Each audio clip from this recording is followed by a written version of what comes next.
The wind has ceased and the light of a setting sun paints the trees and the snow crimson. However, a shadow lurks from a glass of a window. Thoughts of what I learned back in the library keep racing through my mind.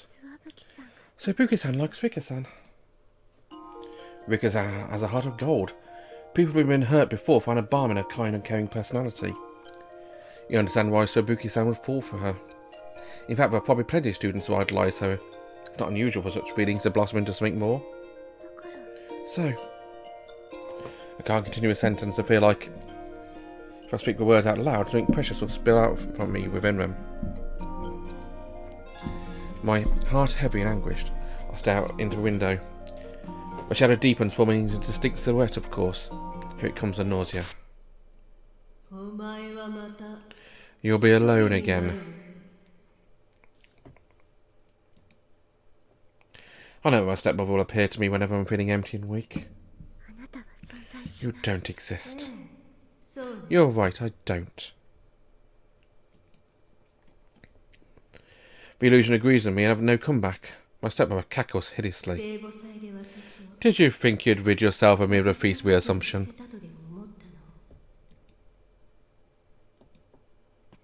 She taunts me. Misapprehension born of euphoria. You thought you'd written me out of your life for good? That girl simply blocked me out momentarily. Don't talk about Mayuri. You're afraid of being betrayed again, aren't you? Hearing my own fears repeated in my ears, I can't deny them. I simply glare at her figure from a glass. Don't give me bad luck. I'm here because you can no longer hide your fear, you know.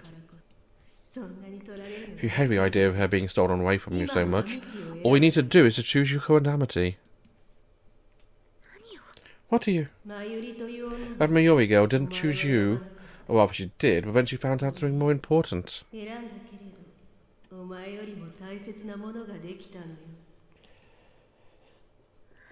Stop it! You heard of art room, did you not? She abandoned you.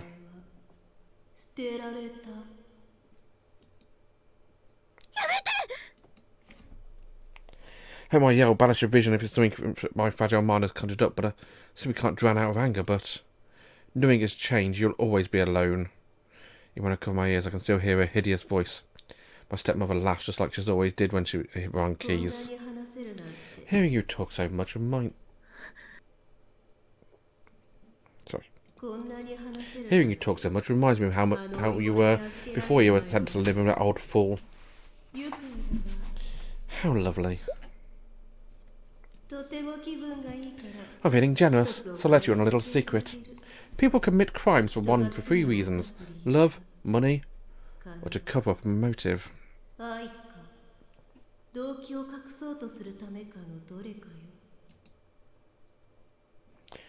It's the first time she said anything for purpose other than to jeer at me. I stare at the glass in disbelief. My stepmother is my own shadow. The nausea surging of me was raw and tangible, just like back then. But it's not her saying it, it's me. Which means the question is... Swinging my eyes shut, I suppress the nausea feeling. In the darkness, I feel the presence of my stepmother beside me.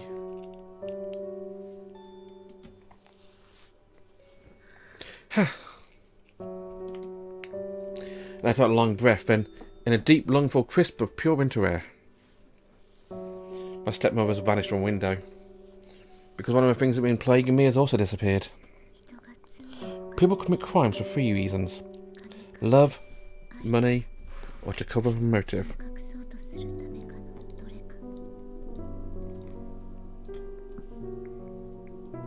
My stepmother. Or rather, the words I'd stowed away deep inside myself. They'd given me the missing piece of a puzzle. The solution of a case Yatsuhiro Senpai once solved. Faintly, I hear a mocking voice.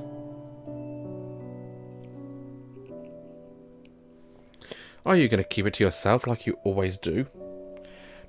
This time it serves as encouragement. I'm realising old ghost, but right now my stepmother's ridicule has become my impetus.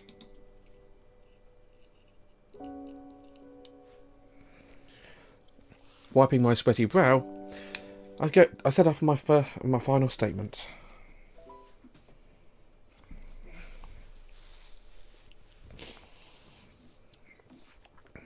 I stood in a dark, quiet textiles room, the emotion swelling within me to make my chest feel tight. When surrounded by silence, my thoughts default to my stepmother. She was shockingly reticent. I don't recall ever hearing her talk so much of my daily life. The only time she came free of my words when she was teaching piano, sneering at me and talking to my father. Just thinking that Shiro-senpai reminds me of my grandfather, so does thinking of my stepmother make me recall my father. Exact opposite of her. He loved to talk to a point where he seemed to be ill at ease with silence. When he came home from work, he would regale my stepmother with anecdotes from the day, tidbits on conversations with his friends, and chatter about his hobbies. My stepmother always seemed happy to listen. However, one day, the day I found myself unable to even touch the keys, I made a complete fool of myself at a piano contest. I came clean to my father the first time about my relationship with her. I told him everything. And then, he cut ties with her. Just like that. Within a month of my confession about getting a divorce, I was being sent to live with my grandfather. Those who knew my father well said he chose to separate her from me in order to keep me safe. His friends must have seen him as a devoted father, protecting his child with a wicked stepmother. But I... How could he drop her so easily when he loved her enough to marry her in the first place? That question has latched onto itself in my brain and has remained there ever since. He divorced her because he loved me. That doesn't mean he hadn't loved her. Was it that easy for him to make the trade to cut one of us off to keep the other? Stop it. You have to settle this. Perhaps because of what had happened with Rika, I was thinking about her and Mayuri. Shaking my head, I decided to go over Bloody Mary incident in my head and I wait for her to arrive. My stepmother gave me the final piece of a puzzle. People commit crimes for one of three reasons. Love, money, or to cover up a motive. The first order of business, the motive behind the incident. I had to discern a clear, simple motive, something like she eliminated her sisters to come claim the inheritance. Why was Naruneka Mikado framed for a Bloody Mary incident, and why her specifically? What was the motive for framing Naruneka Mikado?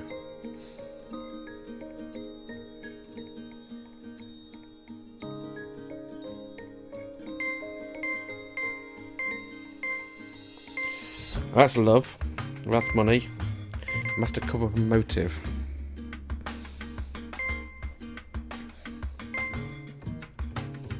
I think it's quite clear it's an emotional entanglement, especially in this game.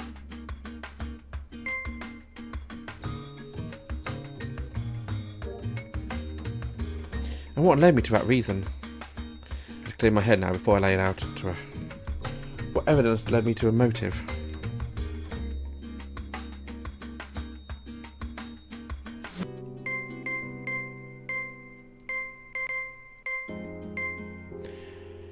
It has to be with photos. I mean, I saw the connection between the two photos, and if I'm right about connection, it is an emotional entanglement.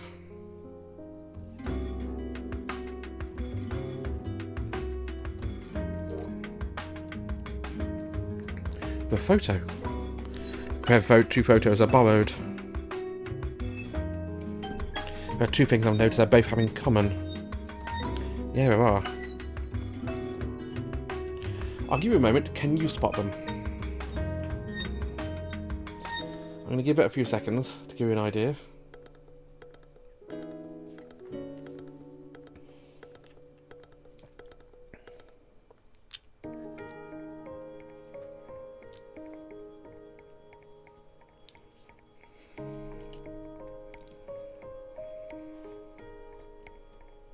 Interesting. You can actually see my mouse here. So we got, give us a option to check things. So, potentially her hair, her glasses, a bow, or apron anyway. You could check her legs. I mean, to be honest, I did check her legs when I first saw a photo.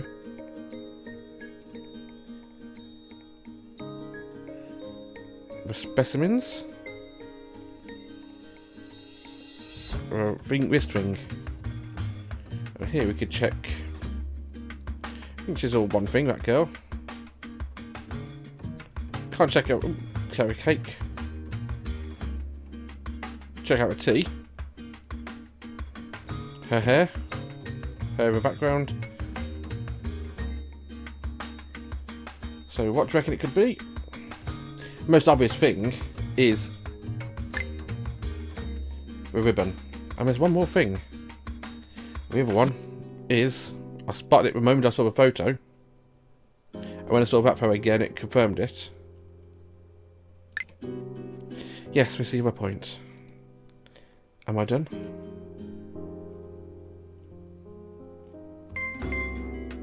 Yes.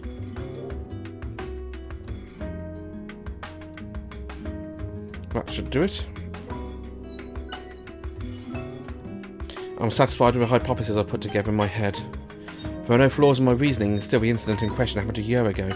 There's no solid evidence I can show for it. So now I have to... What's going on with music?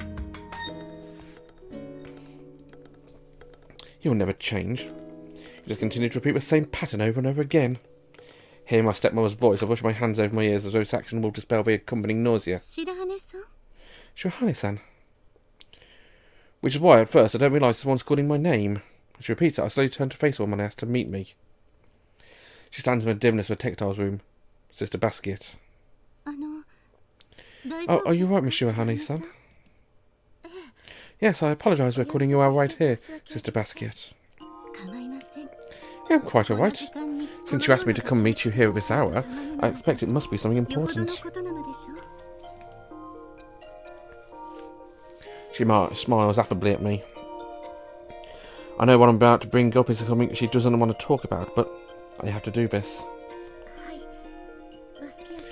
Yes, there's something I'd like to ask you. It's about the incident that happened before I started here. About a Bloody Mary incident. I go straight to a chase. Since I have no definitive proof, my only option is to push her into talking. Sister Basquiat looks taken aback. I don't... Her voice is like a whisper. It happened towards the end of the year before last. Third-year students performed a Bloody Mary ritual and then subsequently dropped out. Each student who left the academy did so for their own reasons, none of which have anything to do with any ritual. From a firm denial in a very tone different to usual, I sense she's hiding something.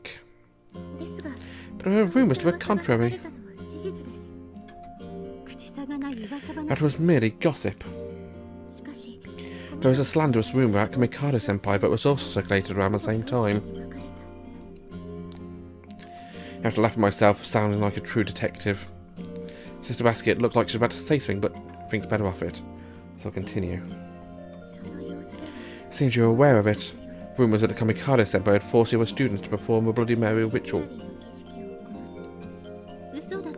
I'm sure everyone knows it wasn't true. It petered out almost immediately. No.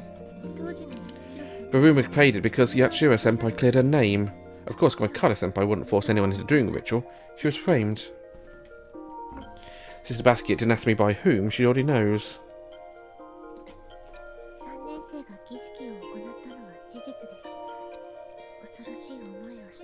It's true the third years did perform the ritual, and it scared them. The person who framed Mikado-senpai used this to spread a rumour.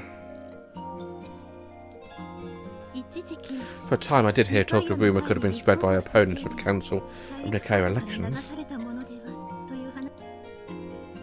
Tell her that's not possible. Explain it was Kusabe-senpai was running against her at the time. But I know her personality, and as became secretary afterwards, it's clear she had no real feeling towards Mikado-senpai. Then...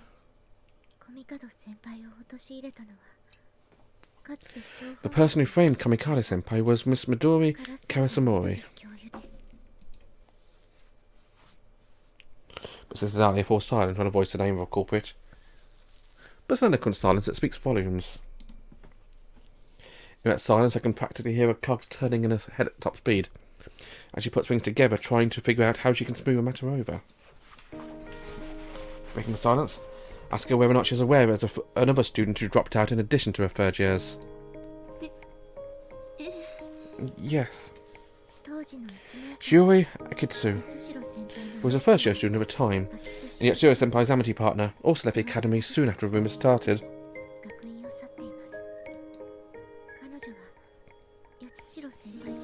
She was close with Yatsushiro Senpai, or rather, she was in love with her, I say. Miss Karasumori wanted Kitsune-san and Yatsushiro Senpai to be together, so she spread those rumours around about Komikado Senpai trying to get rid of her.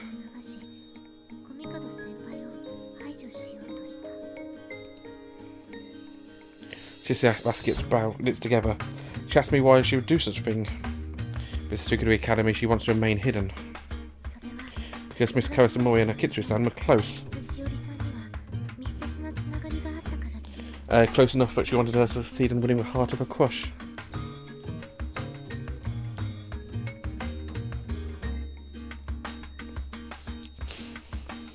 We've asked to take over photos, and one of them telling her I borrowed it from Hakama Senpai. What is this? Watch this basket carefully. She takes a photo from me. When I pass the one I borrowed from Miss Ishizuka. Do you notice anything? This is a photo from a piece of assumption. This is one of her working in the specimen room.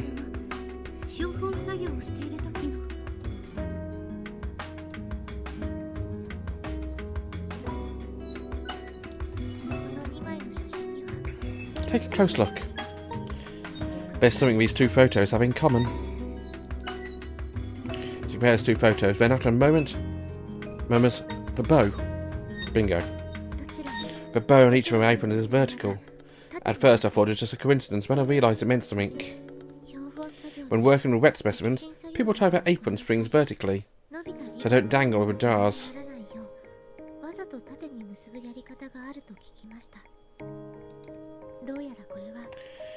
It appears it was a habit of Miss Karasumori's. Next I pointed to the image of Shiori Akitsu I got from Hakama Senpai. Akitsu-san's apron is tied the same way. It's an unusual knot for someone at the academy to use, especially since we're taught different inequitable lessons. So I questioned Hakama Senpai and told me she remembered Miss Karasumori stopped by their cafe and gallantly tied Akitsu-san's apron for her. Sister Basket, Miss Karasumori and Akitsu-san must have had a close relationship. Or maybe even been relatives, am I right?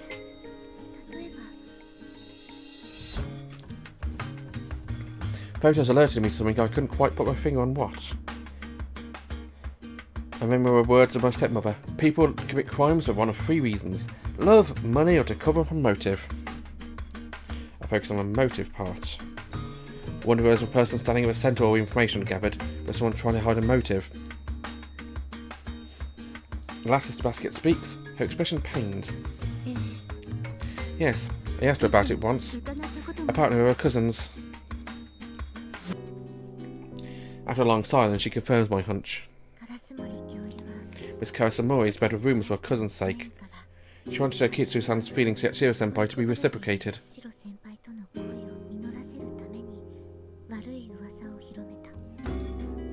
But Yatsushiro Senpai dispelled the rumour for herself. After all, it was rooted in next to nothing. Considering Komikado Senpai's personality and her best tenuous connection to third-year students, she had no reason to threaten them. But soon after, a blackmail letter was found in one of the students' rooms. Don't tell me you think this was her doing too. Naturally, their rooms are locked and only slept with people having access to the keys. It wouldn't have been too difficult for them for a member of the staff.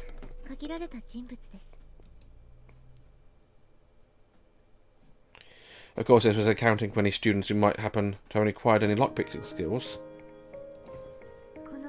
The blackmail letter was written in an approximation of Komikado Senpai's handwriting, but whoever wrote it was unable to mimic her style perfectly.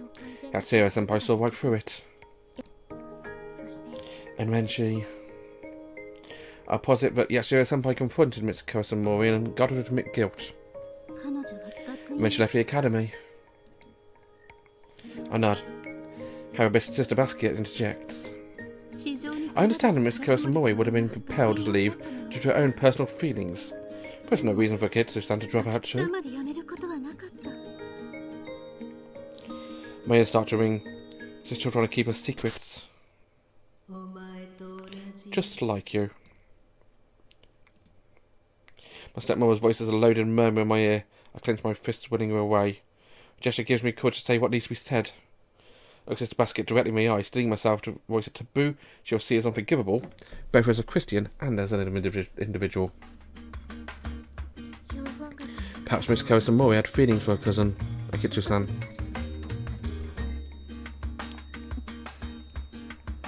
I'm saying go a stretch, but I've come to what I believe is a conclusive explanation why Yuzuriha Yatsushiro left the academy. I'm picking old wounds, but if I get my hands on a key that leads to Mayuri, I need adequate information. Hard facts, not hypotheses. Sister Basket remains tight-lipped, though silence is golden, yet it says as much as silver. She seems resolved not to break it, however. Ask her to take another good look at her photos.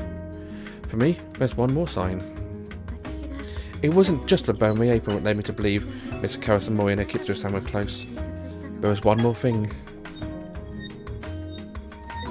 Indicating the photos in Sister Basket's hand, I point out the other commonality which I surmised were two were closer than originally thought. The scrunchie and Akitsu hair, and one around Miss Kurosumori's wrist are the same.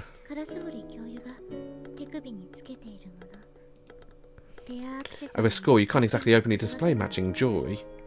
So you'd have to give something within the realms of what's allowed with the uniform policy. Was it Miss Kurosumori who gave it to Akitsu-san? Was it the other way around, I ask? It's not definitive proof, it's just one of the hints that led me to the idea they were related. However, Sister Basket, by producing my evidence one piece at a time, I can make her think I've got more up my sleeve, thereby drawing out the truth from her. A tactic I've learned from novels. I say her name again. She maintains her silence. I bite my lip. Are you going to lie? I stop myself mouthing again at the end of my question. Her face twists in an expression of anguish. It's the kind of look people get when you hit them right where it hurts. Perhaps this will lead her to reveal her secret. But I can't back down now. I need some information, not just speculation. I can't just get it from anyone other than Sister Basket, who took over Miss Kurosumori's specimen preparation classes. Shirahane-san, Miss Shirahane, I've taken religious vows. Sister Basket, when Miss Kurosumori left the academy, she confessed to me. It was a formal confession, and I am not at liberty to disclose the contents. But let me tell you a story, Miss Shirahane. A story about a student and a teacher.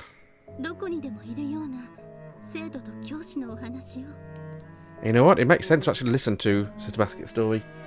Next episode. Sorry to make you wait, but it's got long enough already. Bye bye.